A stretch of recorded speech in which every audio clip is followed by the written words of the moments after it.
Good morning. My name is Nadia, and I'll be the conference operator today. At this time, I would like to welcome everyone to Paramount's management call to discuss the launch of their all-cash tender offer to acquire Warner Bros. Discovery. All lines have been muted to prevent any background noise. After the speaker's remarks and management presentation, there will be a Q&A session. If you would like to ask a question during this time, simply press star followed by 1 on your telephone keypad. If you would like to withdraw your question, please press star followed by 2. In order to get as many of your questions as possible, we ask that you please limit yourself to one question.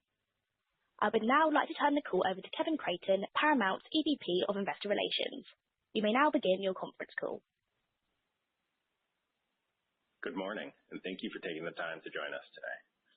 I'm Kevin Creighton, EVP of Corporate Finance and Investor Relations. Joining me today is our Chairman and Chief Executive Officer, David Ellison, and our Chief Strategy and Operating Officer, Andy Gordon. As a reminder, we'll be making forward-looking statements today.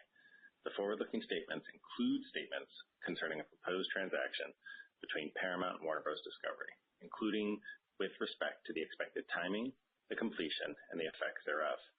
All forward-looking statements involve known and unknown risks, uncertainties, and other factors that are difficult to predict and which may cause Paramount's actual results, performance, or achievements to be different from any future results, performance, or achievements expressed or implied by these statements. Additional information is available in our SEC filings. Additionally, we will be posting materials to our IR website at the conclusion of this call. With that, I'll turn it over to David. Hello, everyone. Thank you all for joining us today, especially on such short notice. This morning, we advanced our proposal to acquire Warner Bros. Discovery by filing a tender offer, and we will submit our HSR filing here in the U.S., and we are also getting ready for the regulatory processes started internationally.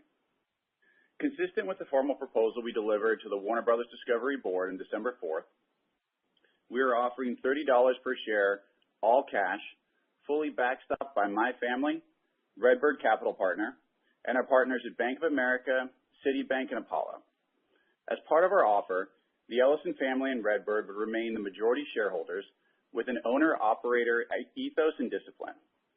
Our offer represents approximately $18 billion in additional cash certainty beyond Netflix's offer, which has a cash consideration of $23.25 per share. As we offer far greater certainty, both in terms of the regulatory path and the economics of an all-cash transaction. On Thursday, we submitted our fully financed superior offer, an offer that directly addressed every concern with our previous bid that they laid out, yet we did not receive a single callback. That brings us here today.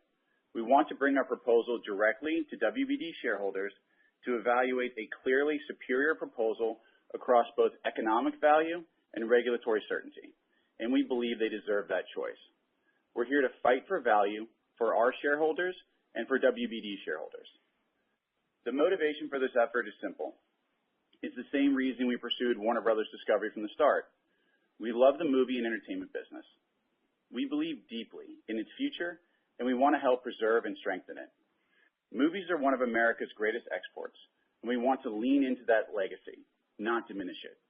By bringing together the complementary strengths of Paramount and Warner Bros. Discovery, we can unlock greater scale, reach, and creative potential, telling even better stories and sharing them with a broader global audience. This transaction is about building more, not cutting back. More opportunity for the industry, more choice for consumers, more value for shareholders, and more support for creative talent. Our focus is on expanding creative output, not dominating the sector as Netflix envisions. Our goal is to make Hollywood stronger in a way that benefits the entire ecosystem. We're taking our offer directly to shareholders because they deserve transparency and the ability to make an informed decision. Our proposal is superior to Netflix's in every dimension. Higher headline value, increased certainty in that value, greater regulatory certainty, and a pro-Hollywood, pro-consumer, and pro-competition future. We're confident that once shareholders have the opportunity to choose for themselves, they'll choose Paramount. Now we'll take a few minutes to talk through some slides that highlight some key points. These will be made available on the IR website at the conclusion of this call. So, as we just discussed, the proposal we put forth has superior economic value. It's $30 per share, all cash. To contextualize, that is approximately $18 billion more in cash than the Netflix offer. Netflix offer is also uncertain. It leaves shareholders with stock and a highly levered global networks business. It exposes shareholders to volatile Netflix shares that could drive value below headline levels, and has a highly uncertain regulatory outlook. Our offer at Paramount provides certainty of value, fully backstop financing package supported by the Ellison family and Redbird, and more regulatory certainty. We addressed every concern WBD raised to us in terms of increasing value, strengthening our financing, and enhanced regulatory commitments. Yet, in spite of doing all of that, we received no response from WBD prior to the announcement of the Netflix deal, which is why we're here today. Next slide, please. Paramount's proposal is superior across every dimension. We're proposing a full company acquisition, not a carve-out. The Netflix deal leaves shareholders with a highly levered, declining global network stub, creating value uncertainty. For value, our offer is $30 a share, all cash, $6.75 more per share, or 29% more cash than Netflix. Including Netflix's stock component, their total value is $27.75, still $2.25 below our offer. Even after assigning value to the global network stub, total value to WD shareholders in the Netflix deal does not exceed $30 per share, and ours is in 100% cash. On certainty, Paramount provides a cleaner regulatory path, stronger closing protections, and an expected approval timeline of 12 months, which is materially faster than Netflix's. Paramount is also committed to broader and more comprehensive regulatory efforts to get this transaction done, a level of commitment that goes well beyond what Netflix is offering. Andy, over to you. Yeah, thanks, David. It was interesting to us that neither Warner Brothers nor Netflix gave any indication as to the value of the spun-off stub. For Netflix's proposal to exceed our $30 all-cash offer, Global Networks would need to trade above 5 times forward EBITDA, a level above where the nearest competitor, Versant, is expected to trade. Using a 4.5 times EBITDA multiple in line with Wall Street consensus for WBD's Global Networks business, Netflix mix of cash and stock equates to $28.75 per share, only $1 above their stated value offer. Across any reasonable valuation framework, our offer delivers greater value with greater certainty in all respects. To further go through the analysis, we are centering the linear networks valuation of $1 per share, applying a total Netflix offer as $28.75, as I already mentioned. Our view is anchored, again, on Wall Street's consensus estimate for Global Networks of 4.5 times. Wall Street also values Global Networks' direct competitor, Versant, Comcast cable network spinout, and the closest peer to WBD's Global Networks at 4 to 5 times forward EBITDA. Based on the Global Networks' expected 3.5 times net debt to EBITDA ratio and a 4.5 times enterprise value multiple, one can imply there is less than 1 times EBITDA of value in the business for equity holders of roughly $1 a share. Versant is also expected to be far better capitalized with materially lower leverage than WBD's Global Networks. Their expected 1.25 times net debt to EBITDA ratio leaves 3 times EBITDA value in the business for equity holders versus 1 times for Global Networks for Warner Brothers Discovery. It's again, they have not disclosed how it's valuing the stub, despite its significance to the economics of the Netflix proposal. Netflix has not only cash, but 2 pieces of paper, their stock and WBD Global Network stock. In addition, the purchase price adjustment based on leverage that can shift between studios and streaming versus Global Networks, whereas our bridge financing will fully finance the existing bridge loan and backstops the full debt of WBD. How is it they didn't explain the mechanism by which debt between Global Networks and studios and streaming would be allocated to the extent that the banks and the market cannot fully finance the global networks business. This is a risk in the Netflix proposal. Paramount's proposal delivers more value to WBD shareholders with its timeline and certainty to close, as we've already mentioned. Timing matters because it directly affects the value shareholders actually receive.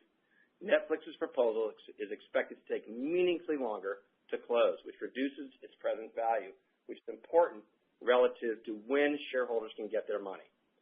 6 months of additional time to close versus Paramount's proposal lowers the value of the cash and Netflix stock components of their offer by roughly $1.25 per share. That's if it's only 6 months beyond what we've committed to close, taking it from $28.75 to about $27.50 on a present value basis, and that is, again, only 6 months after when we believe our deal will close on the outside date. There's also additional risk tied to closing certainty and the non-cash elements of Netflix proposal, including, as I've already mentioned, the global network's value. Let's talk about regulatory certainty. I'll start here and then I'll hand it over to David. Netflix's proposal would solidify streaming domination and the end of streaming wars. Combining Netflix and HBO Max would give it 43% share of all global SVOD subscribers and over 30% of U.S. subscribers. With HBO Max at 125 million subscribers and Netflix at over 300 million, it would be the largest streaming service platform on the planet by far, with over 400 million subscribers and even a greater number of subscribers at the planned closing, which is 2 years from today. The deal would be harmful to the film and TV industry, undermine creative talent, threaten higher prices for consumers, and threaten the future of theatrical releases. Numerous constituencies, including the Writers Guild of America, has already issued a statement that the deal must be blocked. Hollywood legends like James Cameron and Jane Fonda have spoken out, describing the deal as a disaster for theatrical films. Paramount's proposal provides vastly superior certainty and projections for WBD shareholders and the Hollywood community. Protections. P-Sky and Warner Bros. Discovery is pro-competitive and pro-creative talent. It creates a more robust streaming platform to compete with the dominant tech giants like Netflix and others. Paramount is committed to growing the film and TV output of both businesses, including a theatrical slate of 30-plus theatrical releases per year. We're going to satisfy the needs of the movie-going public. Our proposal offers greater regulatory certainty and a faster path to the required approvals, which I'll now turn over to David. Before we go into that, I want to get into a little bit of the timeline as well. On December 3rd, WBD provided feedback to the proposal we submitted on December 1st. Within 24 hours, we quickly submitted a revised offer addressing all of their feedback. In value, we increased our cash offer by 13% to $30 per share. On financing structure, we met their ask of having the Ellison family and RedBird reaffirm our commitment to backstop 100% of the equity.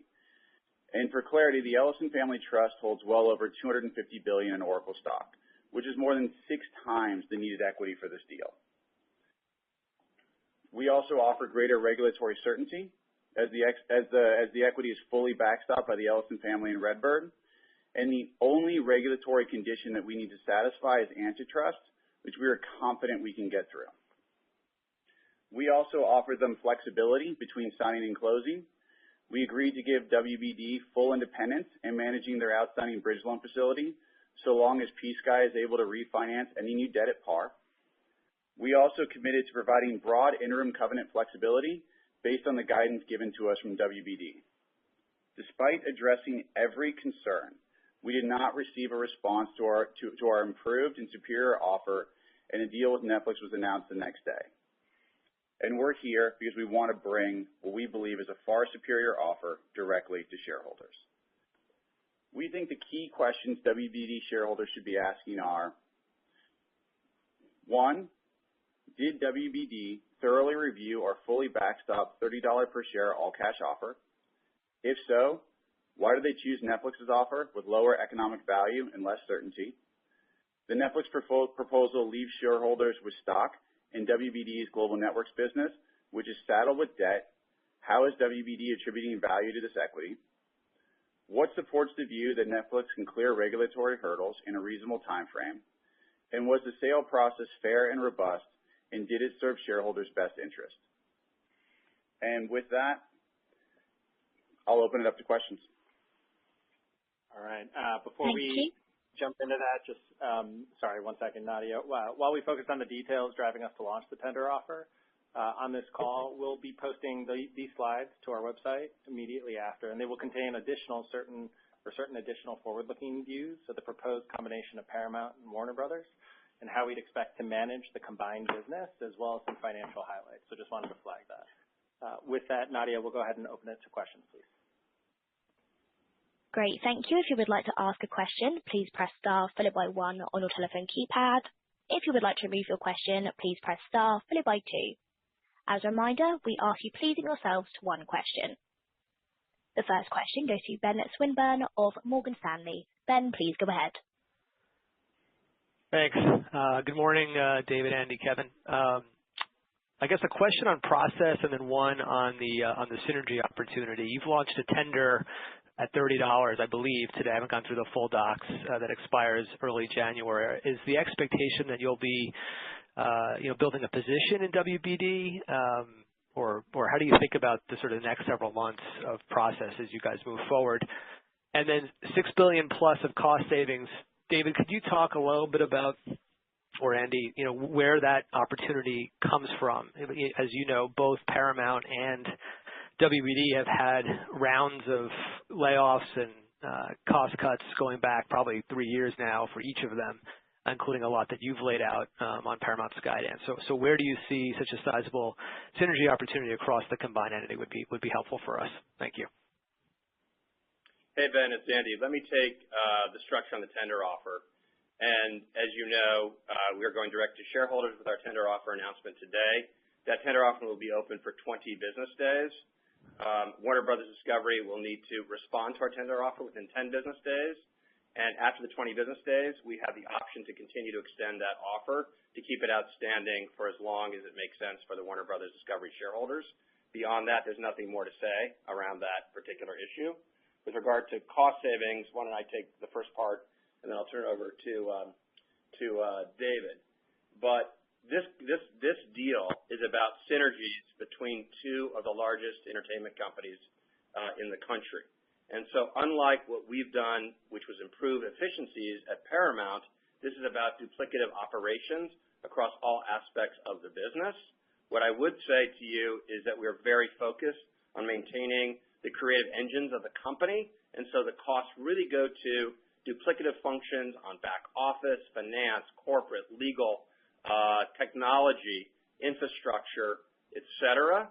And we feel confident in our $6 billion number after doing due diligence extensively with Warner Brothers, with the help of our outside consultants at Bain, who guided us through the Paramount process and have allowed us to deliver on our earnings call another $1.5 billion of efficiencies just at Paramount alone. David? Yeah, no, Ben, I think Andy really obviously, covered it on synergies. In regards to process, I think what's important to note and why we're here today is we do believe we submitted shareholders with a superior proposal that has, roughly $18 billion more in cash in it than the deal they signed up with Netflix.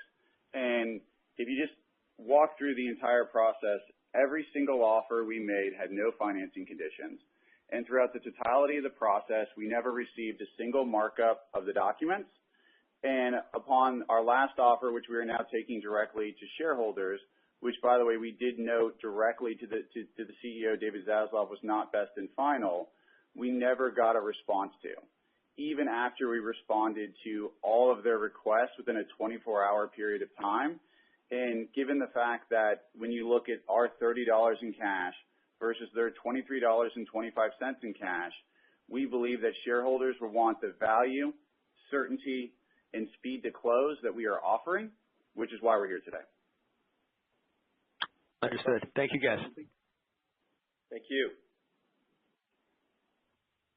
The next question goes to Robert Fishman of MoffettNathanson. Robert, please go ahead. Good morning, guys. Curious, how would this Warner Brothers Discovery deal accelerate the timing of achieving your own North Star priorities, especially when thinking about scaling your streaming strategy globally?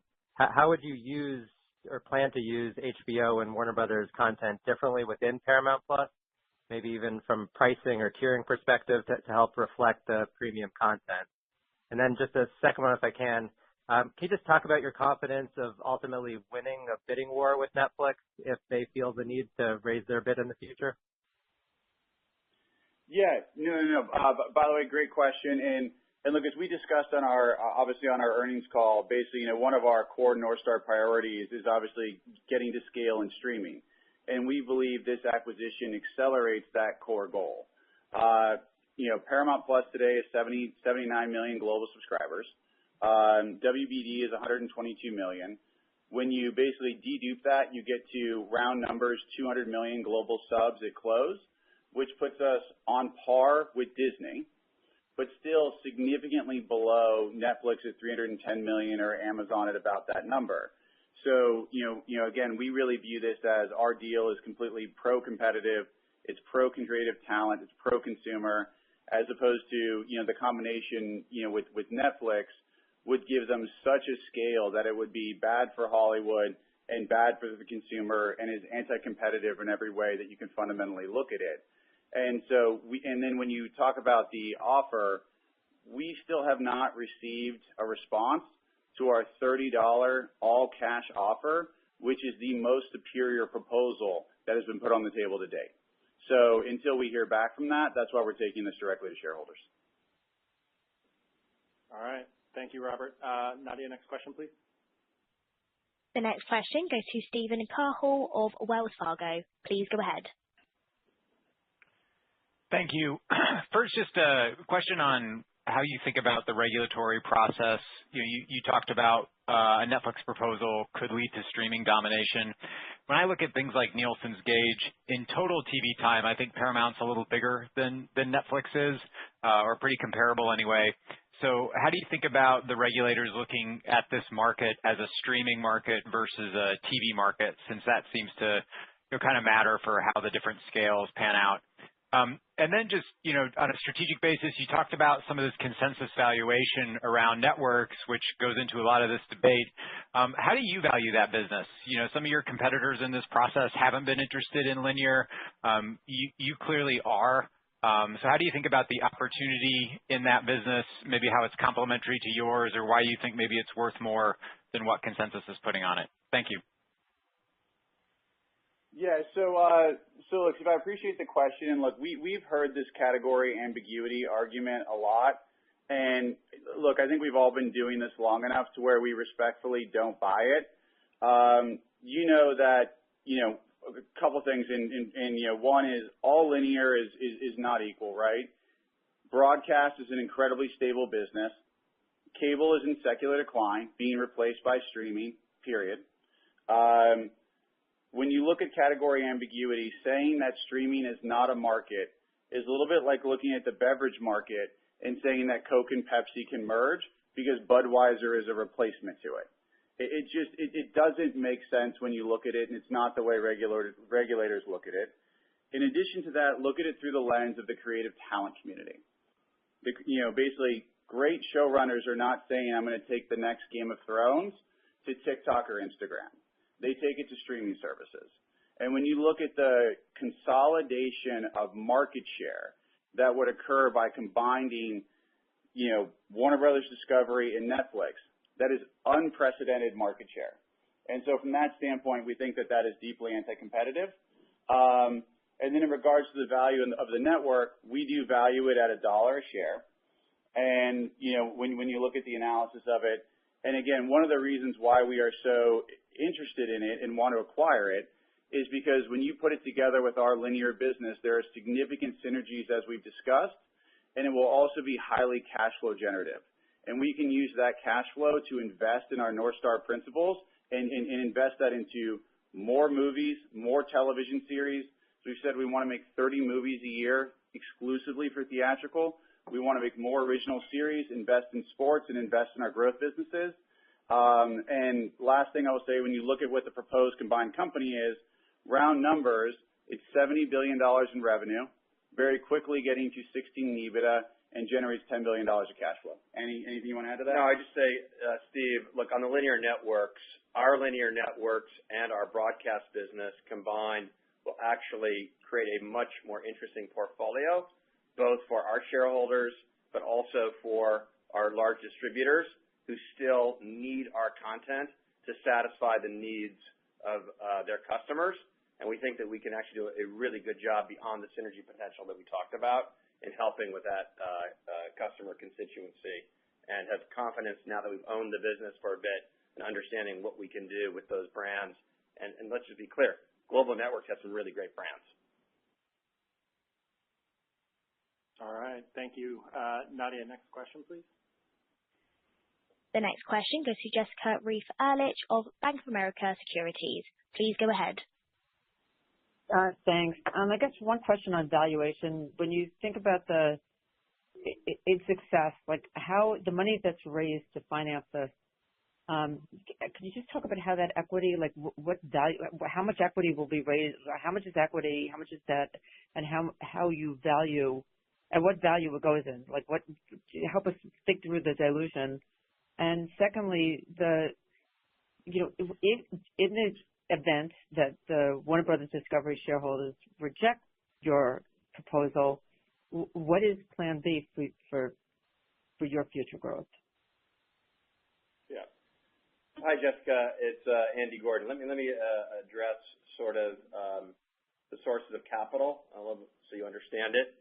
So we're committing over $41 billion of equity from Redbird and the Ellison family is backstopped, including our partners. We have $54 billion in committed debt. Of the debt, approximately $17 billion is reserved to take out and extend the bridge that Warner Brothers Discovery has to date. The equity account will be priced based on a fair market metric that our special committee has been studying for the last 3 weeks, and will guide to make sure that all shareholders have the opportunity to invest alongside of us. With regard to Plan B, I'm going to turn it over to David to address that. Yeah, again, as we said on our earnings call, we absolutely believe in our standalone plan and all of our North Star principles. But the reason why we're here today is because we believe that we put a superior offer on the table for Warner Brothers Discovery. $30 a share, all cash, exact numbers, $17.6 billion more cash than is currently being offered in the Netflix deal. We never got a response to that offer, and so we're taking it directly to shareholders. All right. Thank you, Jessica. Nadia, next question, please. The next question goes to Richard Greenfield of LightShed Partners. Richard, please go ahead. Hi, thanks for taking the question. It's sort of two parts. You're raising about $40 billion of, I believe, of Paramount equity to finance this. It sounds like, forgetting about the backstop, but just what you're actually raising. It sounds like about $40 billion of Paramount equity. It seems like $12 billion from the Ellisons, $24 billion from the Middle East, and the rest from Redbird and Affinity. Assuming I have that right, what will the leverage on a combined Paramount Warner Brothers entity be? And then just tied to this, in the filing, I see very clearly you're saying there's no CFIUS concerns since Abu Dhabi, Qatar, and the Saudis are foregoing any governance on their equity checks. Just wondering if you could give us any color on why they're investing so much with no governance rights. Like what's the rationale? Is there any rationale you can provide? Hey, Rich, it's Andy. Let me deal on the net debt. Look, we expect that at closing, how the rating agencies will look at our pro forma capital structure will lead them to an investment grade rating based on our deleveraging over a 2-year period post-close. So we will be below, call it at closing, with accounting for synergies around 4 times, and we'll delever quickly to below 3 times and almost 2 times over the convening 2.5 years. So that's where we are in leverage. Yeah, and Rich, when you look at this from, again, I want to speak to this now as actually the largest equity holder of Paramount Class Bs, and also as we will be the largest shareholder in the combined company. And when you look at this transaction, in basically the industrial logic of this, by putting, Paramount's content engine and Warner Brothers Discovery content engine together, you create a phenomenal IP portfolio that is competitive with Disney, which is truly best in class. You immediately get to scale in terms of our streaming business at round numbers, 200 million global subscribers. And you have a significant linear portfolio with significant synergies that'll be highly cash flow generative. And when you look at that from a returns perspective, it's incredibly attractive obviously to all shareholders. And from that standpoint, I think that's why our partners obviously are here, is when you look at the returns, this is a good thing for our business. It's obviously why we're advocating for it so strongly here today. And I think that's the lens that, they're incredibly sophisticated investors. They'll look at it through the lens all investors do, which is how do they maximize value? And one of the things that we always look at as the largest investor in this business is we are shoulder to shoulder with shareholders looking to maximize value for everybody involved in our company. Great. Thanks, Rich. Nadia, next question, please. The final question goes to Peter Supino of Wolfe Research. Peter, please go ahead. Hi, this is Logan Angus on for Peter. Just one question for me. While it's clear you want the entire asset, it seems a lot of the $6 billion synergy target is probably coming from the linear network side. I'm curious, in a world where your offer for all of Warner Brothers Discovery doesn't work out, would you be interested in acquiring just the global linear network stub, or is it all or nothing when it comes to your Warner Brothers Discovery offer? Look, Peter, I appreciate the question. Look, we put forth, what we're interested in is the proposal we put forth, which was to acquire 100% of Warner Brothers Discovery at $30 a share in cash. All right. With that, thank you, Nadia, and thank you all for joining. Thank you. Thank you. Thank you. This now concludes today's call. Thank you all for joining, and you may now disconnect your lines.